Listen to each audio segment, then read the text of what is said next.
As soccer takes center stage this summer, Comcast helps bring the experience home to America. As the exclusive Spanish-language home of the tournament in the U.S., Telemundo is set to present its most expansive coverage ever. 700 hours of programming, live on-site presence at all 104 matches. And with multi-view and real-time 4K, Xfinity will deliver the most innovative and immersive sports viewing experience for fans watching on Telemundo, Peacock, Fox, and FS1. Learn more at ComcastCorporation.com. Hey, it's Bill from the Bill Simmons podcast. FIFA World Cup 26 fans, listen up. As the official beer sponsor of the FIFA World Cup 26, Michelob Ultra is giving away $1 million worth of FIFA World Cup 26 tickets and prizes. Enter now at MichelobUltra.com/superior access/FIFA World Cup 26. Michelob Ultra FIFA World Cup 26 superior access. No purchase necessary. Open U.S. residents 21 plus begins on December 1st, 2025. Ends on July 31st, 2026. Multiple entry periods. Visit www.MichelobUltra.com/superior access/FIFA World Cup 26 for free entry deadlines, prizes, and details. This episode is brought to you by Google Chrome. You think you know a browser, but Gemini and Chrome? That's new. It can help you with practically anything on the web, like restoring a vintage motorcycle from a 50-page restoration blog, or finally break down that long article you've had open for weeks. Gemini and Chrome is here for it. Ready to make anything online make sense? There's no place like Chrome. Check responses, setup required, compatibility and availability varies, 18+. 8 bonus points in 6 games. Who'd be a defense coach? Not me. Let's start the show.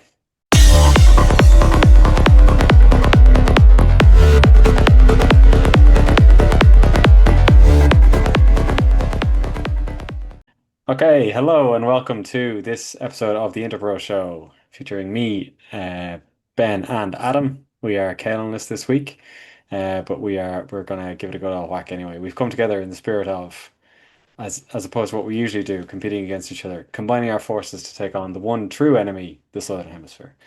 I was going to say Connacht. No, the spirit of nations and championships, and that's where they get enough of their players for sure. I've made this joke before, and it's really harsh to reuse it, but doesn't it look like the Burns Six Nations trophy? It does. Like, no, it looks like something you make in FIFA, and they're like, let's create a tournament. And they just give you, here's generic silver trophy. This has gone well. It does look like if Darth Vader had a football tournament. That's the way it was presented to us. It was sort of like, wow, look at this. We're going to play for it. Twickenham. Yes. Yeah, which is crazy because Darth Vader is busy hosting the FIFA World Cup at the moment. Allianz Stadium. Allianz. Who's the Luke Skywalker in that? Who's the Luke Skywalker in that situation, David? I'm not sure. It's either Pico Lopez or no, I don't know who it is. But anyway, doesn't work. No, it's isn't that like your metaphor. man, like Giuliani's son or something? Isn't he the one who's like, we can't support all the football teams, even though we should? Is he? He's our only hope. He's somehow our only hope in all this, despite the fact he's also permanently joined the Empire, and his father is like Darth Plagueis sitting in the corner. Yeah, this is a fantastic departure go over here. It's impressive that the United States, founded as a country antithetical to monarchies, is still ruled by like 5 families whose kids just keep getting elected. So anyway, I've just started watching The Sopranos, and I'm like, nothing has changed since 1998. I've never seen The Sopranos before. It's wild. The thing about the US game was that they won in the final kick against Portugal. Wasn't that mad?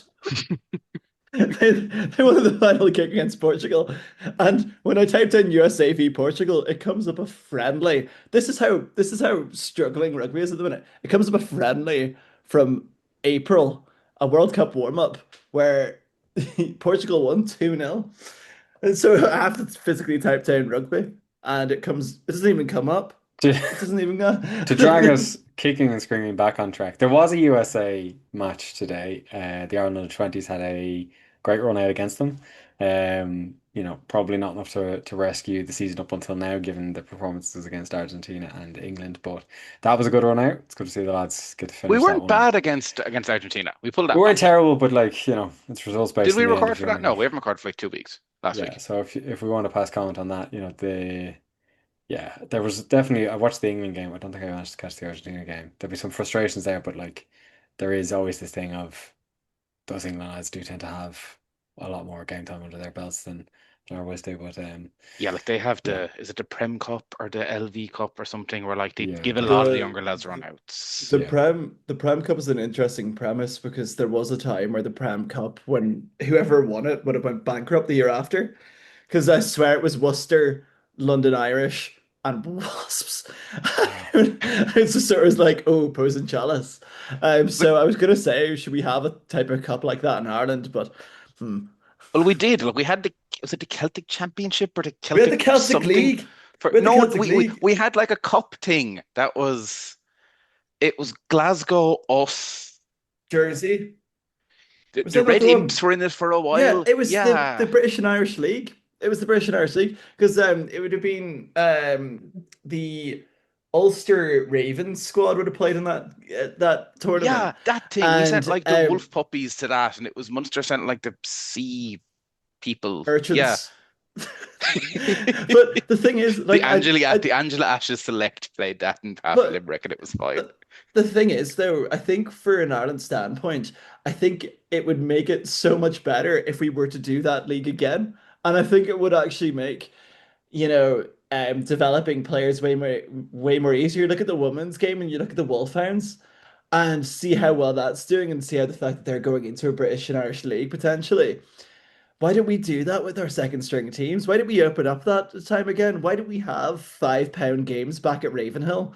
Where you could see, I think the best player that I saw play for the Ravens was like a 5 month after injury, Andrew Trimble. And I think that like yeah, a fiver for that. It's Yeah. great. Like it's Like something to develop the game. it's a wild But segue to my rant of like we should be trying more people in this Nations Cup thing. But like the A team is such a good idea and we don't do Yeah. it enough. We did what? A game in Donnybrook where the All Blacks battered us 5 years ago at this point. Yeah. Coombs' like last game. oh yeah, Yeah. yeah. And then we had the one in Thomond, which I mean, let's not Oh, talk about that all that much, but that hat didn't go trick, all that well. hat trick by Gilly. Oh no, you had the Ireland Fiji uncapped game years ago, But at least and that then you was had seniors. That was like we just can't cap it because sponsorship silliness. yeah, but you had like what Gilly scoring a hat trick and then him having 15 caps for Ireland by the end of it.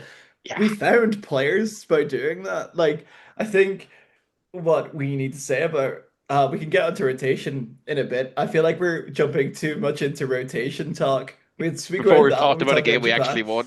We normally would have a document just to pull up the behind the curtain. We would normally have a document that Caolan's expertly done for us where we know what we're doing. This is Yeah. going to be the first time that we're like, let's go for it, lads. If you ever wondered what Caolan contributes to the podcast, that's it.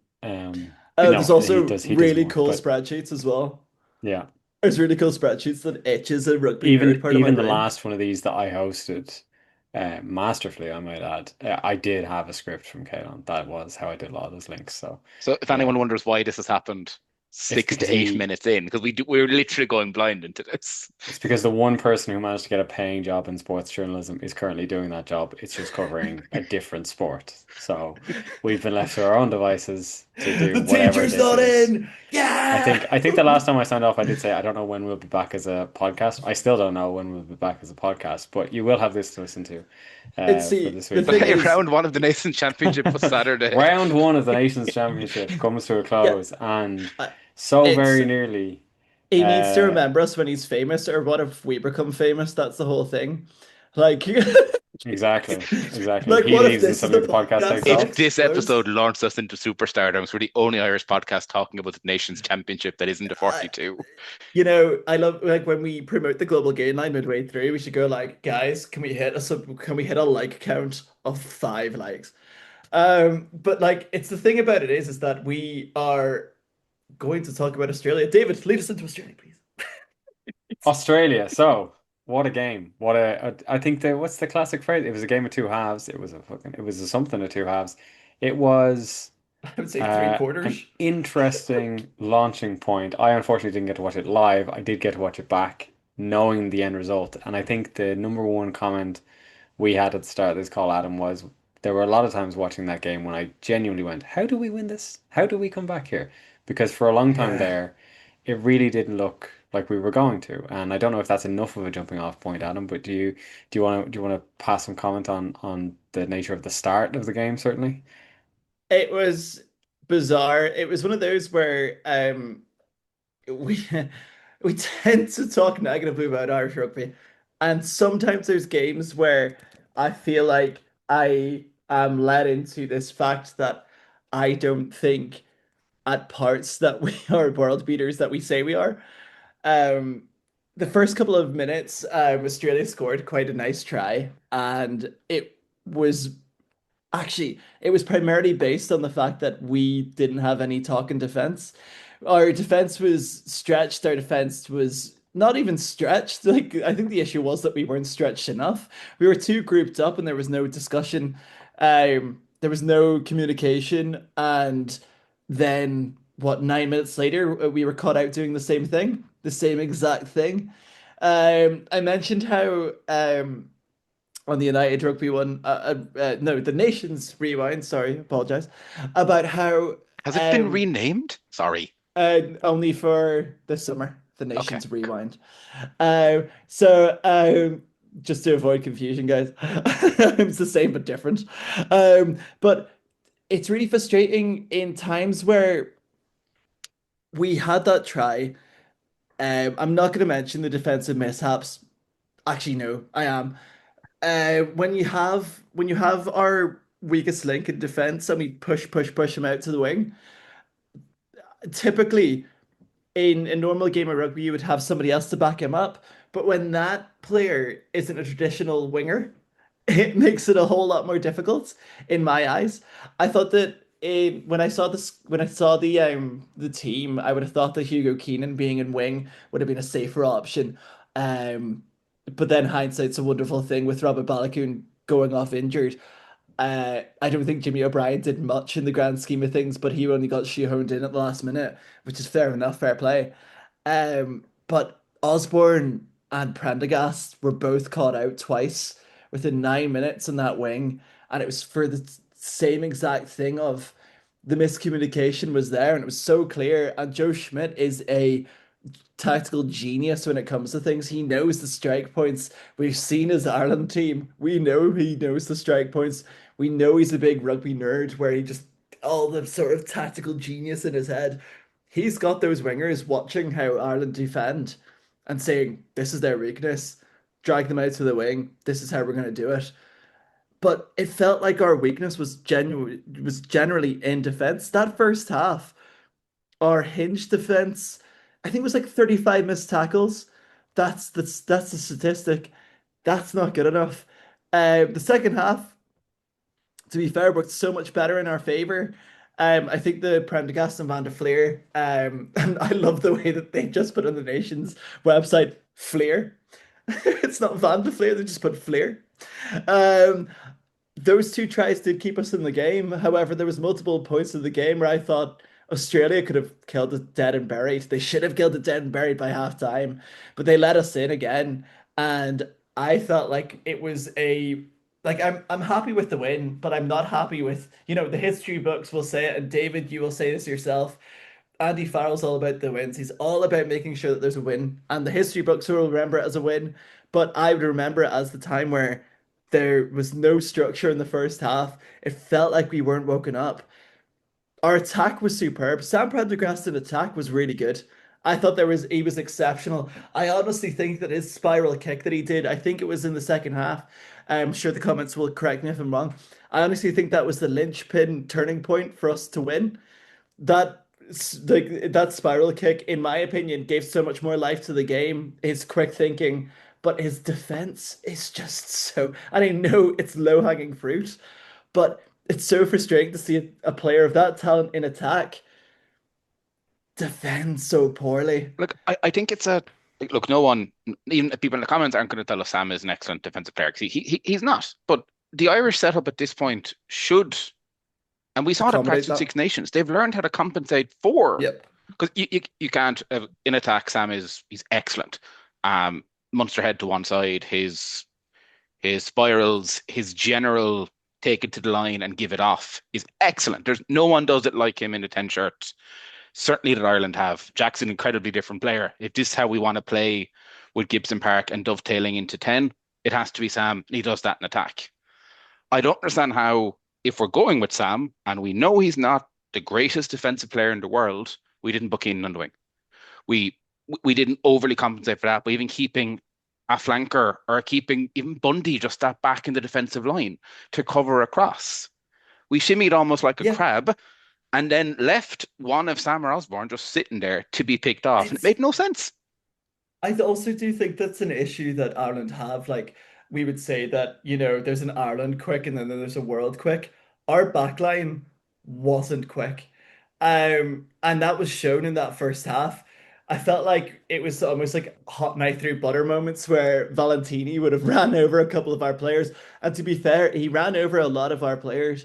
But I felt like there was moments where I was just like, there's no zip coming off the bench. Our quickest player is probably Dan Sheehan, and You Jimmy said that O'Brien point is on Saturday, and I was just like, I can't think of someone who is quicker than Dan Sheehan no. right now. And Maybe the Nick thing is, Timoney in full force, but that's not even quick. but we need like I know that Balogun was supposed to start, and that made a difference in the grand scheme of things, possibly in terms of wing defense. Wingers have a lot to do in defensive lines, but I think my opinion, I think that for pure raw speed, we're lacking a O'Brien there. We're lacking, as we've got Zach Ward in the squad. Zach Ward is pure pace. We're lacking a JJ Kenny. Robert Balogun, I know he was in the squad. I know he was injured, but we're lacking something else, more of a zip. I, Stuart McCluskey's really good. He was really good, made some awesome carries, but we're lacking zip. And then I always think that we should have a big ball carrying 12 that can do a lot, like Stuart McCluskey or like your Bundyakis or your Robbie Henshaws in the past. And then we should have a really flashy, quick 13. In my opinion, we always had that. We had our Gordon Darcy's to our Brian O'Driscoll's. We had our Robbie Henshaws and our Jared Paytons. We need a flashy 13. And I felt like Ringrose was our flashy 13, but I felt like he's sort of slowed down that little yard behind. And it was someone like a player that I'm going to pull out of the air. And I know that I would say Jim Members, but I felt like Darren Cabe would have been a really quality Yeah. player if he had a yard more pace. Like And I feel Ringrose is like kind of the epitome of the criticism I've had about the Irish squad. I don't think you've had the same. We're like, we've aged, we're sticking with these players who are servants, great servants to the green calls, but they don't really suit the game plan we're trying to play. That David, I know from a Leinster POV, it works quite well with Ringrose and Henshaw 12 and 13. But I sometimes think we need a little bit different at test level. And we we saw need almost the worst of it on Saturday for that first half. Second half, can't complain, it was excellent. we've got a creative 12, but we need a creative 13 as well to Yeah. really unlock. Like, I feel like when you look at a traditional, you look at a traditional backline. I said this about blitz defense as well. You can see it in our blitz defense how slow we are. And I personally feel like we know how slow we are in blitz defense. It would come out one, two, one, and then sometimes a three would randomly show up. We blitzed up on that Australian attack, and they were sitting so incredibly deep that they caught us out on the weak shoulder too many times, and that's when the 35 missed tackles came in. Is that a coaching thing? 35. Is that a coaching thing is that a coaching issue? In my opinion, yes. But is that also showing the age profile? Possibly. Is that showing how long of a season we've had? My dad messaged me saying a really good point of like some of these lads have only had a couple of weeks off. The Leinster lads would have had what, about 2, 3 weeks off, and then they went off to Australia. You can see it in the players that they are tired, but also in a way you could think, the Super Rugby has been finished a longer time in theory for the Aussies than the Leinster lads would have had for the URC. You look at how good that French, how much the French team rotated, and they had no Toulouse players and they had no Montpellier players. They brought it to the sword against a very good New Zealand team. Why don't we try that? Why don't we look at doing something like that to actually force it? That's the thing. We could say that, tried and tested, very good, well done. Thank you, Bundy. Thank you, James Lowe. But we're having an issue now where James Lowe is replaced by a winger that hasn't played wing in a long time. He's placed by a really good 12 and a really good 15. Jamie Osborne is an excellent 12 and an excellent 15. I don't think he's a winger. There's a difference, and it's a very small technical difference. You wouldn't put Stuart McCluskey on the wing. You wouldn't put, you wouldn't put Rob Carney on the wing. That's another thing as well. To explain it technically, that's what you'd explain it technically as. Jamie Osborne is a perfect fullback and a perfect 12. I don't think he's necessarily a perfect wing, and I think that our back three would have compensated for that more. And I think that Jimmy O'Brien is also a fullback. So we had, in theory, three fullbacks in our back three, which Oh, I don't in my know. I head, like Jimmy O'Brien on the wing. I Like did he's Jimmy O'Brien, excellent on the wing. but I He's felt like he so didn't get good. in. I didn't feel like he got into the game as much as I wanted him to get into the game. That's fair.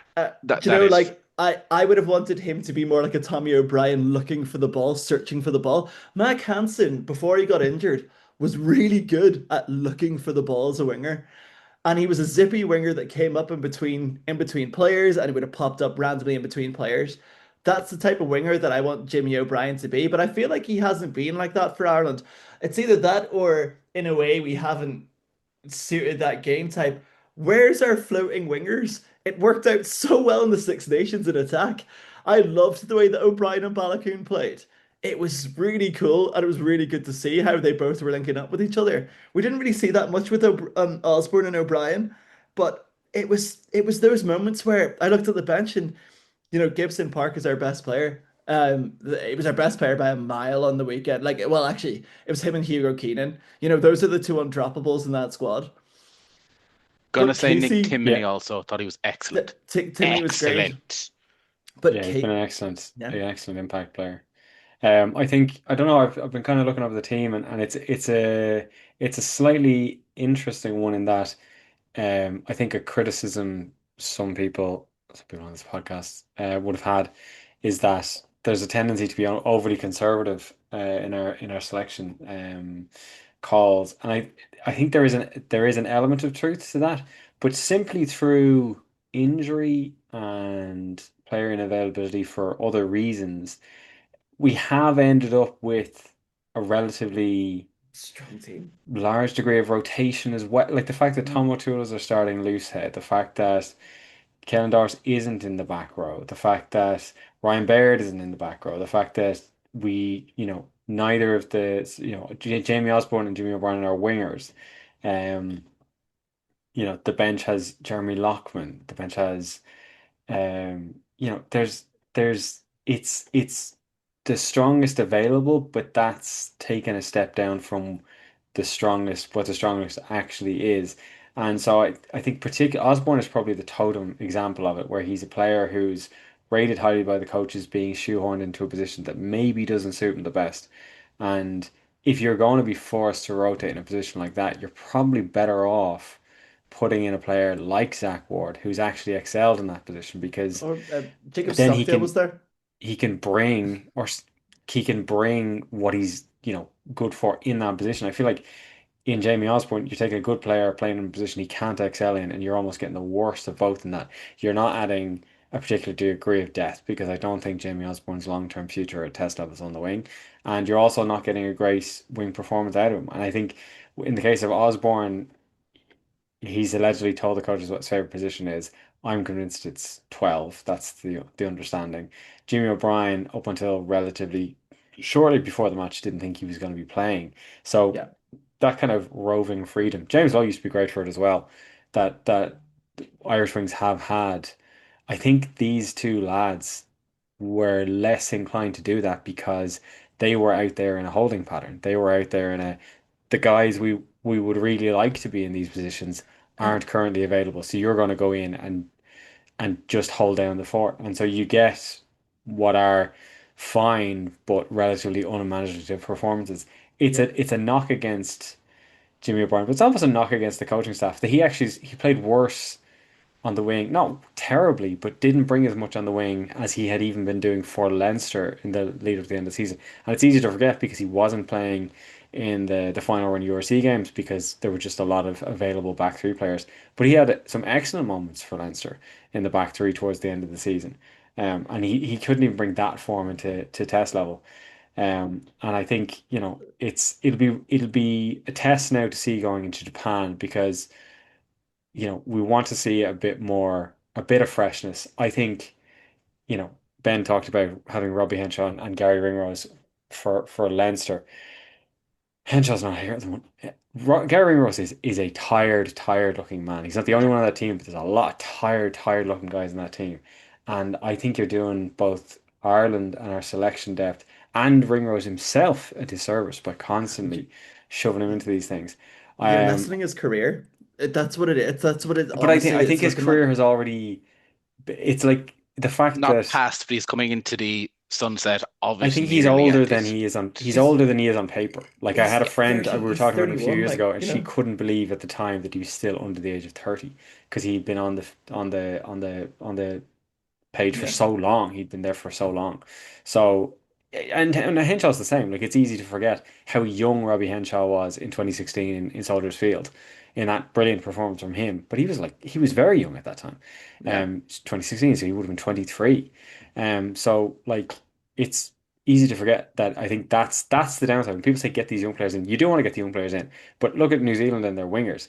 The downside to getting players in early is that they burn out earlier as well. And like 32 isn't a young age to burn out at all. And it's not that they're completely gone, but they're it's a night and day to say a Stuart McCluskey who has nowhere near the number of test minutes under his belt and looks much fresher. When you were talking about who's the fastest player on that pitch, Dan Sheehan or Nick Timmy, Stuart McCluskey's up there. Like if that wasn't a 2-on-1, he was chasing that winger down, and that try doesn't get scored. I will say though, as a slight counterpoint to the, Jimmy O'Brien doing fine. This is kind of what I want us to do on this tour. Like, Yeah. we don't have James Lowe anymore, unfortunately, for reasons we've been through. We no longer have James Lowe to pick from. Calvin Nash has been injured for the majority of last season.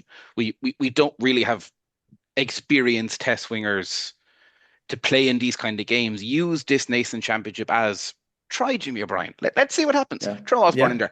Let's see. Put Keenan on the wing, see how he Yeah. handles Japan. Yep. All worst thing going to happen is we're not going to top a table that takes us to finals in 6 months' time. We're all gonna end up in London somehow. Like, so we will then know going into the Six Nations, cool, if we don't have player X, we can put O'Brien there. We can't. Like, Yeah. there's no harm in saying, cool, we know you're a backline player, let's put you out there. It's And a summer test. Let's try the it. key player for that in this game, who I thought was really, really good, was Cian Prendergast. Yeah. I thought he was really decent. I thought he really put out his marker there for the game. Like it was one of those games that I was like, there's something missing here, and I knew the team sheet and I knew what was going on, and then Tag Burn came on and it was like he's back. But You Tyke know, Byrne needs to go to sleep. I say yeah. this as a Munster fan. The man has a new child and he's barely had a But week off. I would point towards I'd point towards this this comparison for what we're exactly talking about. Look at the difference between Tag Furlong's performance in the first 55 compared to Clarkson finishing off. I Yeah. don't think that was Furlong's best performance in any reasonable mile, and I think that it was not even a disappointing one. He was just there. And that's really sad to say for Tag Furlong. However, when Thomas Clarkson came onto the pitch, there was a noticeable difference. There was a noticeable energy, and there was a noticeable he made a lot of tackles. He played really well. We can't really speak about scrums because according to the website, there was only five of them. But and from what I remember, I don't think there was many in general anyway. But I thought that our props in the loose were very good. I think O'Toole had a lot of training from Angus Bell about, loose space propping. Seeing Angus Bell play as an opposition player, you can see how good Angus Bell was in the loose and around those rucks. But it's those type of players that, the Joe McCarthy, James Ryan, we know that combination works from Leinster. I didn't think James Ryan played a necessarily great game at all. There was a lot of wayward passes, and I didn't know if it was exactly his fault or whoever was passing its fault. But there's too many of those that happen in the game. There's a high tackle that he did as well. That was just a bit like, we can't. I don't know if it's tiredness, and I don't know if it's like that little bits in that game. But there's a moment where Kieran Frawley, it says here as well, he came on at left wing, and I was just like, Prendergast is on the pitch. They Frawley's announced on the that as pitch. Casey.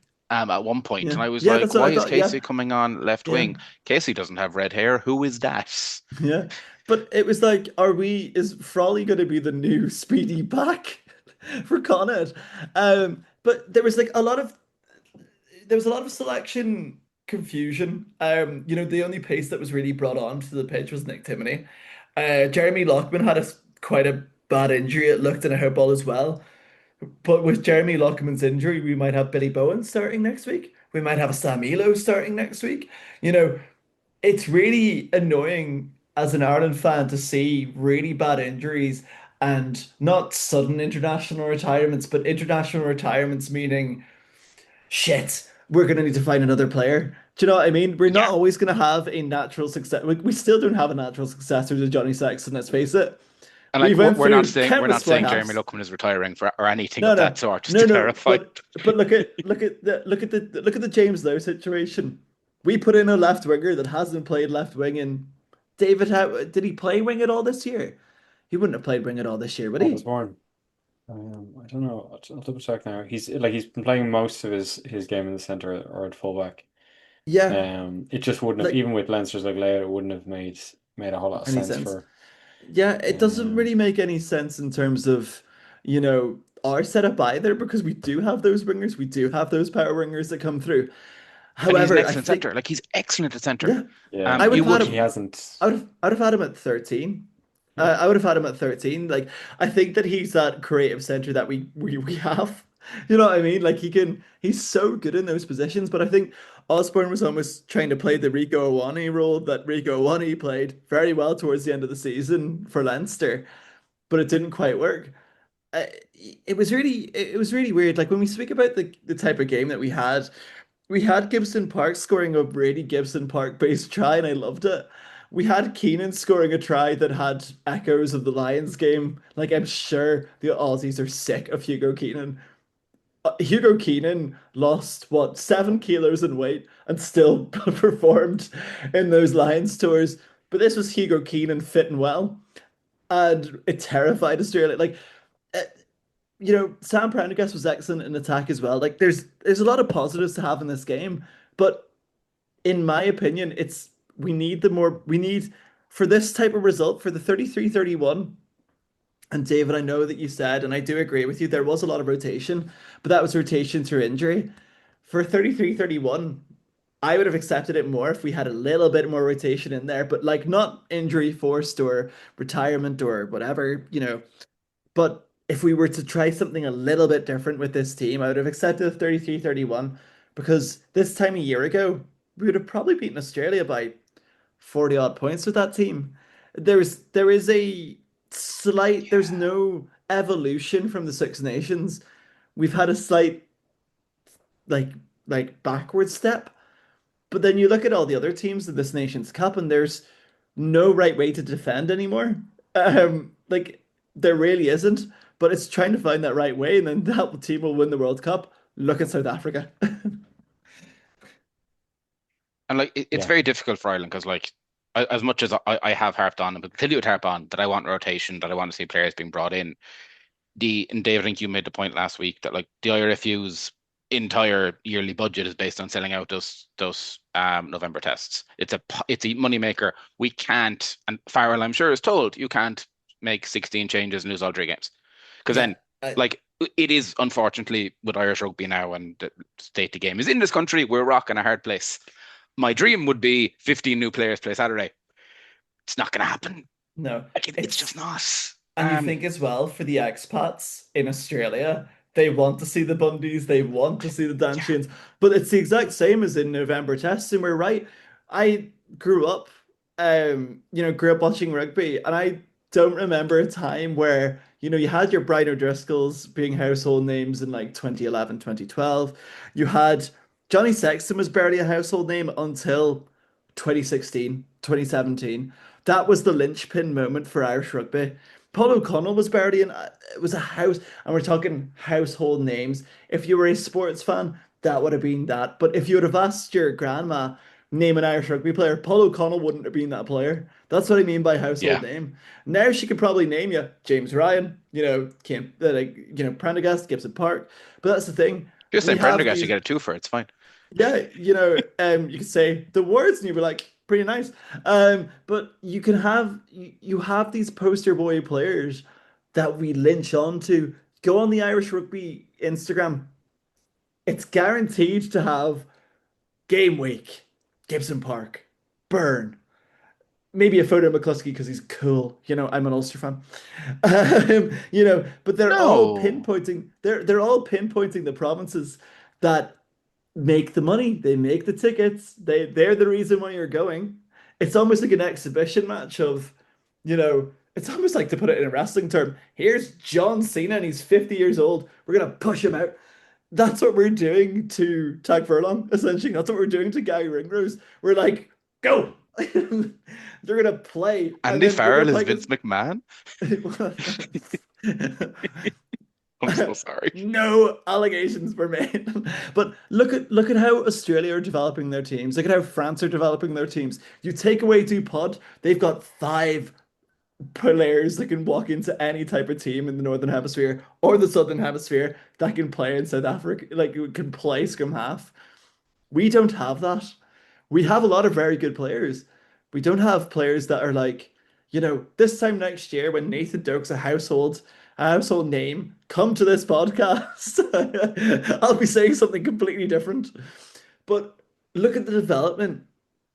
If I'll ask you lads, if you were to look at this Australian team and if you were to look at this Ireland team, the World Cup is in a year. This time next year we'll be playing World Cup warm-up matches. There's beautiful matches where there's rolling subs and we don't quite know what's happening, but we're gonna win a random trophy against Wales, but in Australia. What team would have progressed more this time next year? That Aussie team that beat us 31 by 31 points in Australia, or this Irish team that struggled? That's the question I'm going to open it up to. Yeah. It's no, Ben, you go ahead. You're the No, I am. I don't think he's wrong. Um, like I don't think we are going to see changes. And my worry is, and I'm not going to have the are Ireland goose for a World Cup conversation here, but I don't think we'll see a huge variation from this 23, maybe not 15, but this 23 by the time it is Australia, comes around. yeah. Um, and that worries me because now is when we need to, and we'll have this conversation again in 2029. We're like, why are we not doing more combinations? Why we're not making things work? The only thing with Australia is, as Adam knows, they're going to have a new coach next year, and things might not go all that well when Mr. Smith may or may not be back living close to David. Time will No. tell. Yeah. I would hope we'll see some changes to 23. I would hope we will start seeing Osborne at centre for Ireland because I think he should But be, and he's excellent in that way. But right now, Australia are probably better placed going into a World Cup than we are.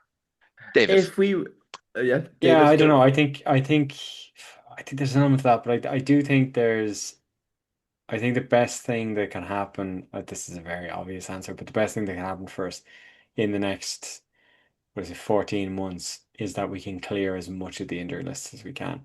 Because I think there's as good as the first choice team that we selected against Australia could be in theory, if we can bring the fact that we haven't talked about Mac Hansen if for But selection for it's so long because but his the Yeah. thing age is, is there's mental. no time frame. There's no time frame there, is There there? There's isn't. But like like you could.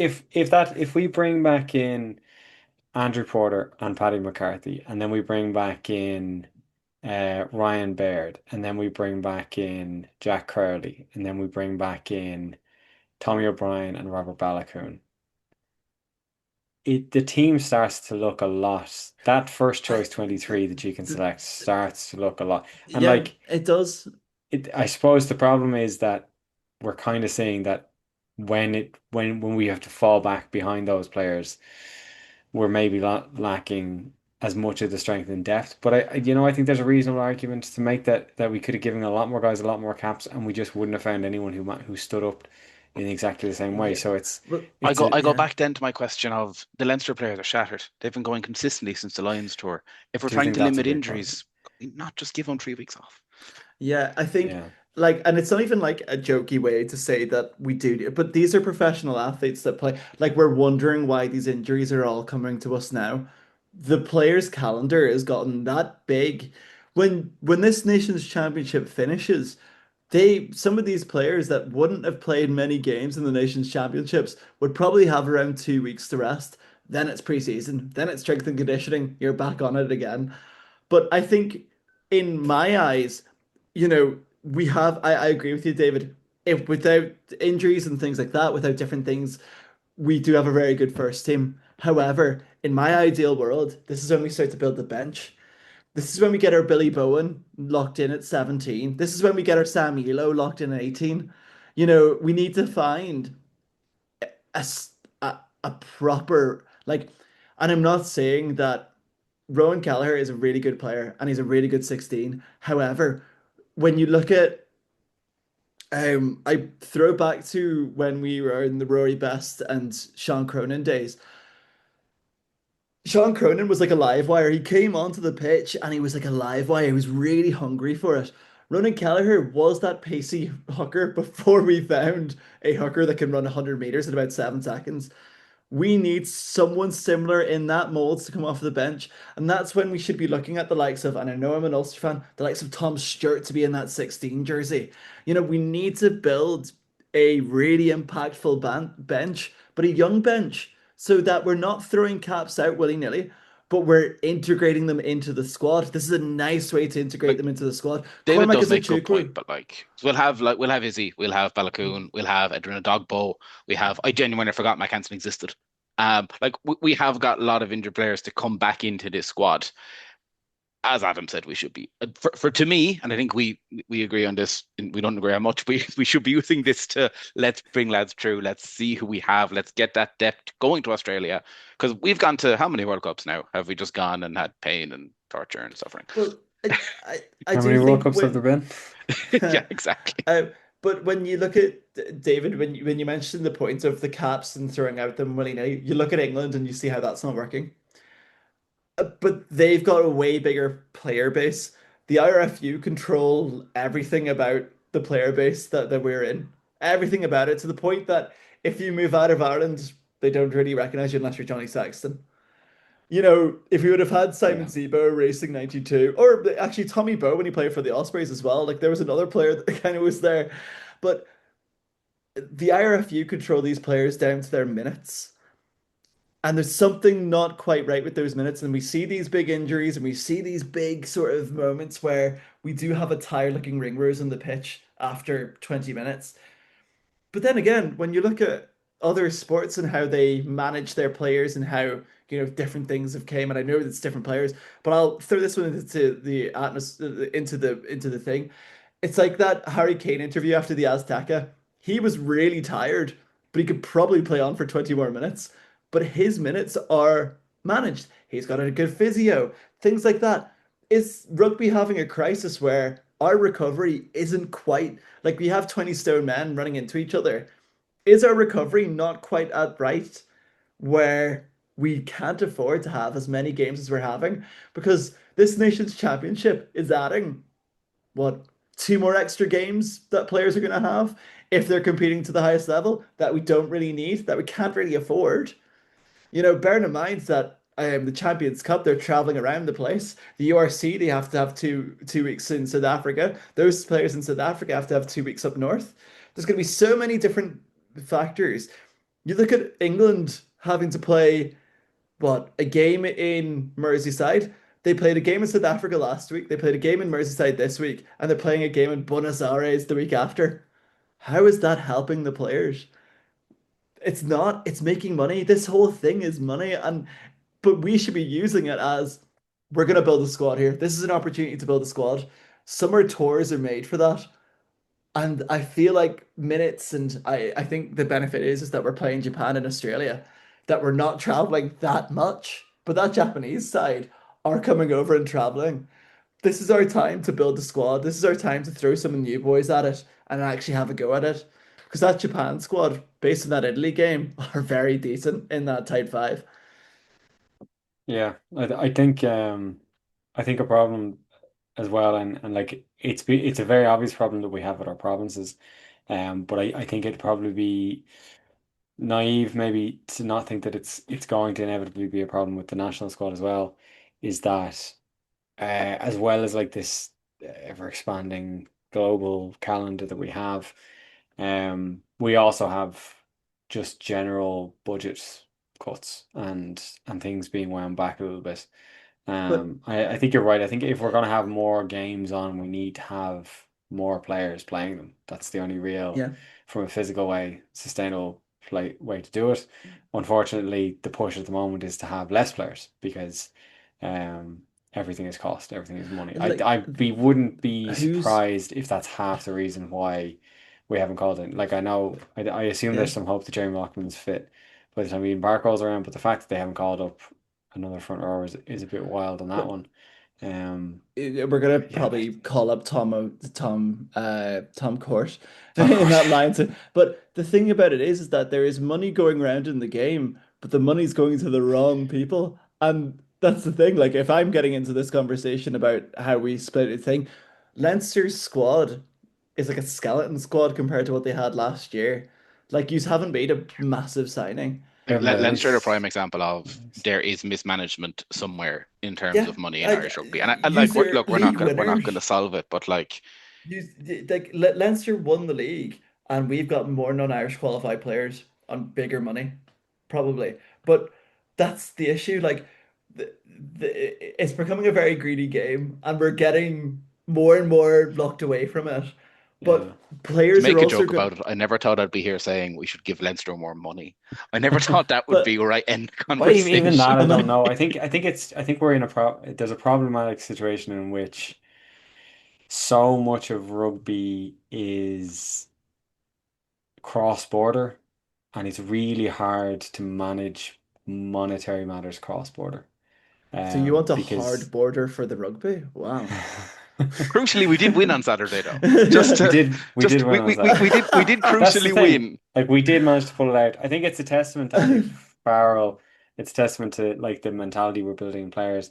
Um, Yeah, I that think that we were able to pull that one back. I mean, just to have a high point before we turn off this game that isn't well, everything is shit. We won. And well, I think the highest of high points in that game wasn't even the finish, because the finish was very much a kind of a got out of jail free. I actually saw in the finish a photo negative of a game from a few years ago in the Aviva Stadium when Jack Crowley, I don't know, was it his debut for Ireland or maybe his debut start um, against Australia. Really grim, tightly fought game, and Ross Byrne came off the bench, and there was a kick to win it, and Byrne drained it and scored, and Ireland Yeah, win. Donaldson had an opportunity to do that, and he missed. And it was by that we won the game as much as anything, but that we but did. But the single most positive thing I think we did in that game, because it precipitated the turnarounds and fortunes and the kind of the life of the game remaining, was that try before half time.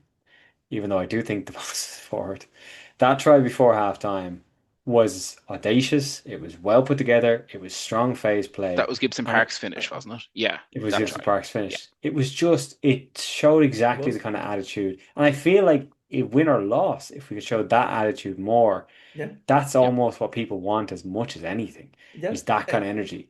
The Our attack was grinding tries exceptional. across the line is grand for winning games, but it doesn't inspire people the way that kind of rugby is. And I think that's as much as anything what people are looking for is that kind of ambition and that kind of skill execution. So, you know, if you're looking for a It, positive out of the game, that yeah. was it. And the positive out of the game is like, look at how we've won this game, but we're still like, I think it's a testament to our success. How we've almost mended into these sort of cynical bastards when you're Which is watching excellent. games going, It's yeah, excellent. But I we, could just have seen, and I'm going to use this as a plug for all the other global gain line things. Go and listen to all of them; they're excellent. But I could have seen the comments being like, "You were also negative. Bring back Caolan." But the thing about it is that I remember vividly watching Ireland play in 2013 with a Declan kidney side, and we lost against Italy. Like, maybe we've flown too close to the sun. Maybe this is how Leinster fans feel, David. Maybe this is how Leinster fans feel. But I just want us to be better, and being better is passing that quarterfinal of the World Cup, and it's always going to be on our backs until we do it. And and when it happens, it's going to be glorious if it ever happens. But the thing is, we spot trends. Like it's like what? How many World Cups have I watched now? 4 or 5 World Cups, and there's always these trends of we're very, very good. And then we go back to quarterfinal loss again because we've, had too many injuries. Our arse has fallen out of us, and we have all these players that are very good. Ian Madigan is a great example of this in 2015. Johnny Sexton was injured. He played an exceptional game against France. The quarterfinal, we sort of a multiple cascade of injuries. I'm pretty sure we started Owen Redden, and we just sort of left it. And like we got thrashed by Argentina. And it was one of those moments where you look at that Ireland team, there was plenty of great players. There was Tommy Bowe starting, there's loads of those great players. But the thing is, we have so many players that are so good for our province. Why aren't we not trying to not fast track them in, but getting used to different ideas and getting used to how we can mend these players into a game plan that we all want to play? Because, I would love to see Billy Bowen and Sam Elo play next week. I'd love to see them start.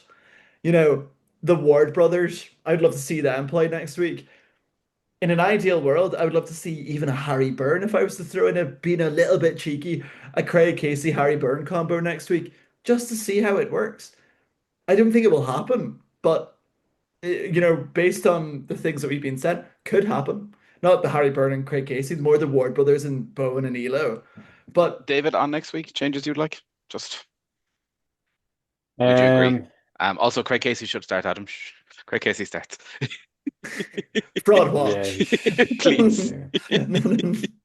he should do. No, I think Will we do changes, I suppose, most importantly? we will do changes. I think we'll have to do a few, but yeah. No, I think we will do changes. I think there'll be changes in the back row. I think oddly, like Bryn Ward, I think almost makes sense. Jack Collins is another player who's got a lot of miles under his belt, and I think the changes we see will come in places of strength. So I think we'll maintain a strong 2 and 3 and maybe start Bowen. We'll keep John McCarthy in and maybe start, this is going to sound like Caolan's team all over again, but we'll keep McCarthy or Ryan in and start someone else. But it could be Ty Byrne come in there as well, and then you maintain a strong second row, and then you could bring Ward and Timoney in at 7 and 8 and have Conan at 6 captaining there. I think you're right. I think Casey starting at 9 does make sense. I don't know if you start him with Prendergast, but I think they might. I think I would just for confidence. Then I think we'll see a shift on one of those wings because that was the wings of convenience, and they didn't light it on fire. Hugo Keenan stays at fullback. Stuart McCloskey stays in the centre. We might have a change at 13. I think will be where it's at. From a psychological point of view, the unfortunate fact is that with this Nations Championship, whatever you might think about it, one thing that has done is make sure that there is not a single game in the entire test calendar that can't be pitched as a competitive game with a trophy of some sort on the line. And that is unfortunately absolute catnip to the Irish coaching staff and the IRT more broadly, which means that the reason that we don't have a game where we can just massively rotate is because they can point at every single game on the calendar and go, but we need to win it or we won't win a medal. And that is what our coach will do, like rightly or wrongly, his prerogative is, well, it's rightly, it's probably his what, prerogative is like medals. realistically it's what he's paid to do, it's going to be a in a roundabout way. He's not paid necessarily to keep us happy in a specific way so much as in a broad win-win-win kind of way. It is going to be a massive kick to the dick if we become the Nation League inaugural champions without ever passing. If we can win this competition. It's the Irish Shield of national trophies. If we're sitting here in November saying we are the Nations Championship Cup winner things, we'll be happy. We'd be very happy. I'd say no to it. Oh, yeah, I would say no. We'd all be in Irish jerseys going, this is going to make the enemies in Italy. It'll be very Benetton winning the Rainbow Cup kind of. Yes, we were robbed of the Rainbow Cup, and I stand by it. No, it is very Benetton winning the Rainbow Cup because Winning the I don't RDS, think lose to Benetton. God's sake. I honestly feel like this championship is going to happen once and it will never happen again. And I feel like if we win it, it'd be so good. It's almost like the Rayburn Shield. We're the Rayburn Shield's champions at the minute, and For I one didn't minute, I was realize like, that. we might get sponsorship. We've talked so proudly of the Nations Championship, and then we turn around and call it the Rainbow Cup for international teams. But do you know Oh, what? Do you know what's really sad there about it is that we can't have a cold pint of Quilter. Like this isn't like linked to anything. Like I could have a cold pint of Fiji water because I really enjoyed that Fiji kit. I was like, this is good as glass. But yeah, it's like not even the title has a sponsorship, but we had the Quilter Nations Championship. It's all very well, confusing. Like rugby's confusing Will now. we do predictions for Saturday? uh, we As should. my partner walks We in could and probably. says, "What do you mean you haven't done predictions? It's Yeah. 9:15." We probably do a quick word to say as well for anyone who wanted any insight into any rugby that wasn't Ireland related. It was whatever you think about the competition. It was a pretty entertaining weekend. It That's was. like a massive amount of tries to see scored across 6 games. I was really hoping there was a try bonus point scored in every match. It turns out there wasn't. Japan couldn't get their Oh, fucking do act you want together. to know an incredible fact But that I learned? you can. Always. So I mentioned on the United Rugby. So, David, I presume you were going to like that. I'm really sorry if you were to the Global Yeah. Gainline channel. Oh yeah. Sorry. Do you want to keep? I don't know. I'll go on with No, my no. incredible It's fact. fine. No, you go. So the issue I brought to the United Rugby Championship was, and I was going to say, like, has there ever been a game where two teams have missed more than 30, like I think our tackle success rate was 78% and Australia's was 76, and I was like, is there a game that's ever done any better than that? On the United Rugby Rewind we found out that Wales 63% tackle succession against the Fijian side, which had 76. So as David's plugging the channel, we did speak about it on the United Rugby Rewind. Hugh's going to speak it on the French Digest. There's a French show. The global, the A Bit of an Animal as well is also the global game. As David is shocked as he is looking at the stats. Oh, A Bit of an yeah. Animal is also on this channel with also this new Scottish podcast, which is The Realm, is also on this channel as well as a new English one that's coming soon. And But also it's not all coming of our home, crucially. It's not coming home. No, never. That's as, that's that's great link work there. I the only because I unfortunately missed this game. I did hear this recapped on the 42, and there was a massive like list of stats given about just how poor Wales were, and I think it was Gavin Casey who had to cut across the end and go.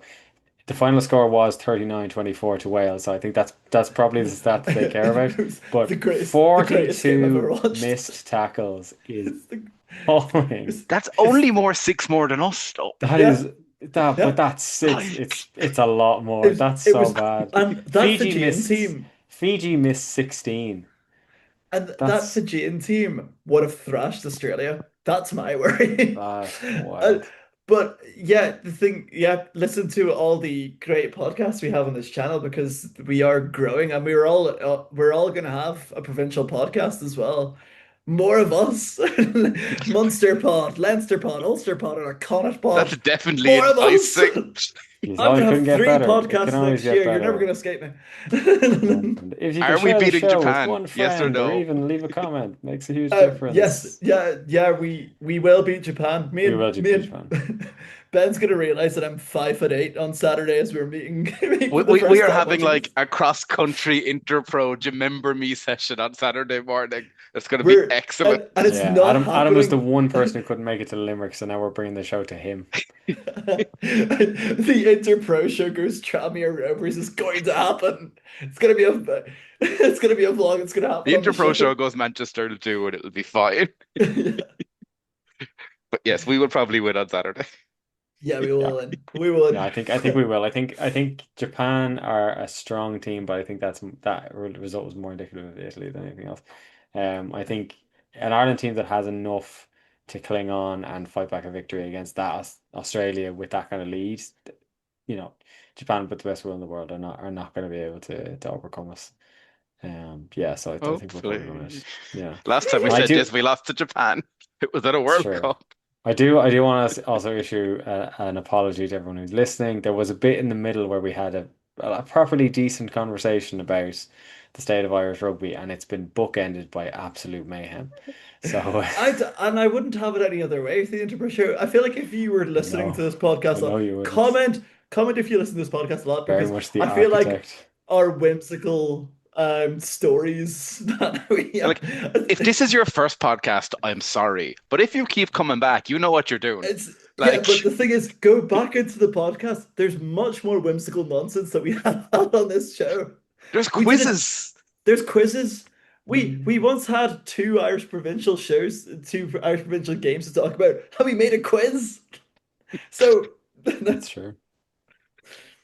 It's true. I'm selling this short. I've forgotten some of I the feel like absolute nonsense we've gotten up to in the we're past. we're coming up to a year on this podcast, and if the players are feeling this tired the way that we are, that's Yeah, we'll it's have a the lovely match to review next Saturday, and we'll have cake for anniversary. So come back next week, yeah, we please. will, and we'll have a photo of Ben towering over me as I'm 4'2", and no We'll one knows my actual height. we'll make it we'll make it the caption picture for next week, and it'll all be fine, and no one will know why. We'll make it the intro. Welcome That to. sounds Oh no, funny. I knew you said the pub name. I didn't want to Please don't do that. No, not now. Just in case. Just in case. Well, I don't know. I think I volunteered before this to host. I don't know that I really did so much as I just sat here while you two went mental. But I Oh, think congratulations on the half marathon, by the way, David. We need to oh put it yeah, on pod thanks. as Oh well. yeah, Appreciate David it. did a run. Well done.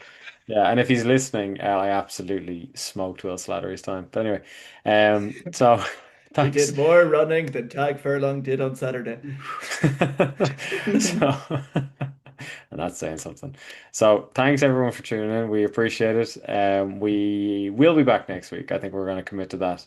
We will try and cover all of the We will Nations find a Championship time. games. We'll see if we can drag Mr. Scully away from his World Cup coverage. But in the meantime, thank you to Adam. Thank you to Ben. Cheers, This has thanks. been the Interpro Show does Global Gain Line. Um, and we will see you next week. Goodbye. Bye.